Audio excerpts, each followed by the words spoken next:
Life में भी नहीं देख सकते। ना कोई कभी जंगल में जाए और ना ही इन खतरनाक जानवरों को देख सके। बच्चों के लिए तो ये एंटरटेनमेंट का एक बहुत बड़ा जरिया है। बहुत से बच्चे तो यहाँ काफ़ी इंजॉय करते हैं, मगर कुछ बच्चों को तो यहाँ रोने से फुर्सत ही नहीं मिलती, क्योंकि वो तो सिर्फ बंदर की हरकतें देख कर ही डर जाते हैं। जू में हमें सेफ इन्वायरमेंट में जंगली जानवरों को करीब से देखने का मौका मिलता है, मगर कुछ लोगों के नज़दीक इन जानवरों को आज़ाद रहने का पूरा हक है।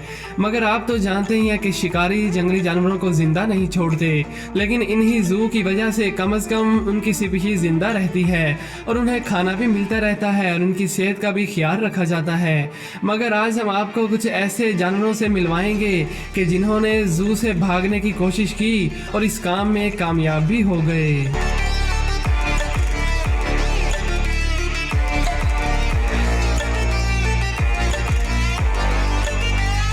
दोस्तों, सबसे पहले बात करते हैं रस्टी नाम के एक रेड पांडा की। रेड पांडा का शुमार दुनिया के खूबसूरत जानवरों में भी होता है, क्योंकि ये दिखने पर बहुत ही क्यूट लगते हैं।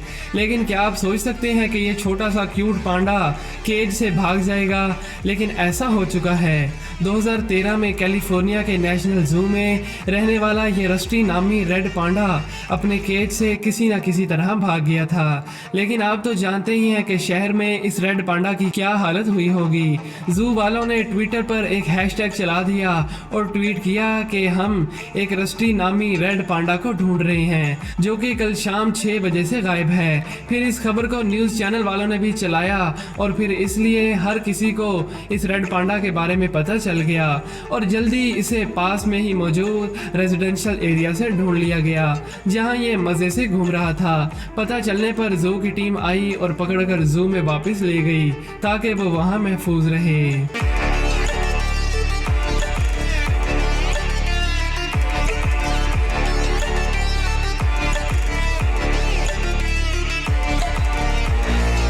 दोस्तों, एक बार न्यूयॉर्क में मौजूद ब्रोनेक्स जू की इंतजामिया ने यह खबर दी कि जू से एक कोबरा सांप भाग गया है।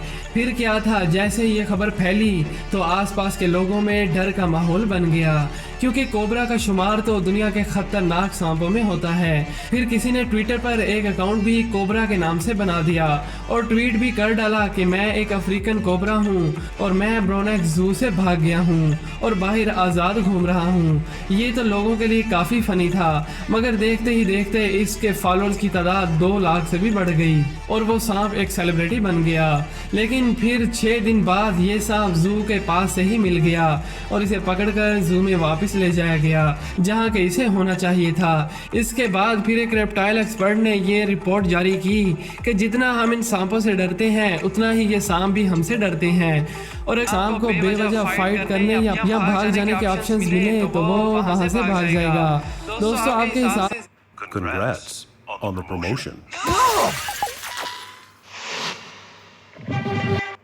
से ज्यादा खतरनाक चीज क्या होगी?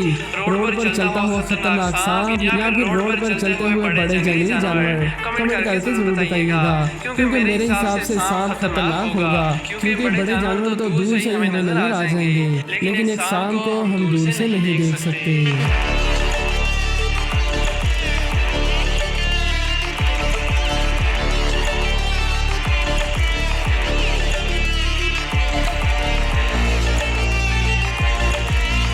दोस्तों, अब जू से भागी हुई एक ऐसी पेंगुइन तस्वीर सेंड की। वो किसी तरह दरवाजे को पार करके टोक्यो की एक नदी में चली गई थी। फिर जू के पेंगुइन कीपर को इस बारे में बताया गया और पेंगुइन को बचाने के लिए एक्सपर्ट्स की टीम को बुलाया गया। फिर वहां पहुंचने के बाद मुआयना किया और फिर फैसला हुआ कि हम इसे उस वक्त पकड़ेंगे कि जब ये सो रही हो, और इसी इंतजार में उन्हें 2 महीने का वक्त लग गया। फिर इसे कामयाबी से पकड़ लिया गया और वापस जू में लाया गया। इन 2 महीनों में शायद इस पेंगुइन ने भी खूब मजे किए होंगे, लेकिन महफूज रहने के लिए इसे जू में रखना लाजमी था।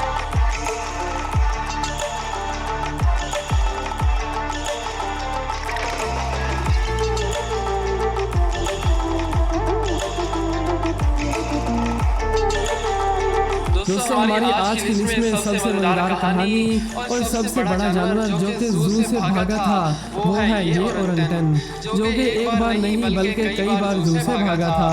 1971 में ये ओरंगटन पैदा हुआ था, मगर 80 की दहाई में जू से कई बार भागने की वजह से ये बहुत ज़्यादा फेमस हो गया था। और यहाँ मज़े की बात यह है कि केज से भागने के बावजूद ये जू से नहीं भागता था, बल्कि ये वहीं जू में ही घूमता रहता था और कभी भी किसी टूरिस्ट को नुकसान नहीं पहुँचाया, क्योंकि इसे भी मालूम था कि लोग यहाँ उसे नुकसान पहुँचाने नहीं आते। फिर जल्द ही इसे पकड़कर वापस केज में भेज दिया गया, मगर बार बार भागने की वजह से जू अथॉरिटी ने इसके लिए पत्थर की दीवार बनवाई जिस पर $40,000 का खर्च आया। लेकिन फिर क्या था, इसने तो उस पत्थर की दीवार को भी फेल कर दिया और दीवार फैलाकर फिर बाहर पहुंच गया। मगर ऐसे ही जिंदगी गुजारते हुए आखिरकार 2000 में इसकी डेथ हो गई।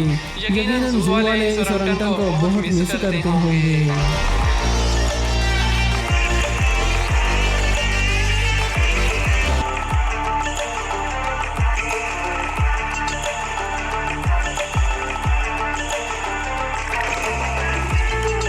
दोस्तों, आप इस बात पर यकीन नहीं करेंगे कि लॉस एंजलिस के जू से 1990 से 2000 के दौरान में यानी 10 सालों में 35 से ज़ायद जानवर भागने में कामयाब हो गए थे। ये बात सुनकर तो ऐसा ही लगता है कि जैसे इन्होंने जानवरों को यहाँ से भागने की छूट दी।